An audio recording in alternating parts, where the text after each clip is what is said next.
networks, which is a type of peer-to-peer radio network technology that doesn't require a central hub to communicate. And then we moved more into how do we industrialize that? So we moved into bringing about trust into these large systems, and blockchain technology, among some other things, became a very key piece of that. So because of that last 8 or 9 years of working in this space, we've had to get caught up significantly on the ramifications around this new technology, the pros and the cons. And so I'm really excited to kind of dig into it with you today. Thank you for having me.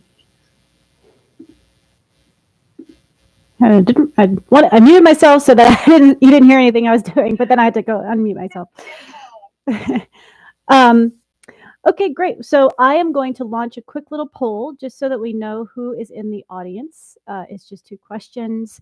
I'm going to give you guys a second to review the poll and quickly answer. But essentially, I just want to get a sense of who is here so that we can make sure that we tailor this conversation to what you're interested in and what you're doing. Mostly when we put together this overview webinar, we thought to ourselves, well, actually, I didn't even think to myself this. I got a comment on that LinkedIn poll I told you about where someone said, I don't even know what the metaverse means. So I don't feel like I'm qualified to even attend a discussion on privacy and security in the universe, in the metaverse.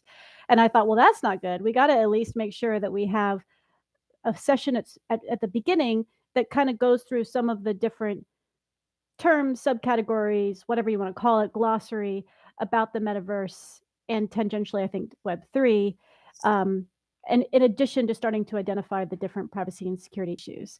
So the poll has been live for about a minute. It looks like most people here are worried about privacy and security in the metaverse. I am too. You'll see a lot of posts from me about that. And then most people are not building in the metaverse. So very interesting. Thank you again for answering that poll. So Allison, let's talk about the first thing that most people ask when it comes to the metaverse, which is, what is the metaverse? What is the metaverse? Yeah, it's actually a really important question because it seems like it should be obvious to those who may be familiar with it. It seems fairly obvious, I think. But for many of us, and myself included, even up until recently, it's still a little bit nuanced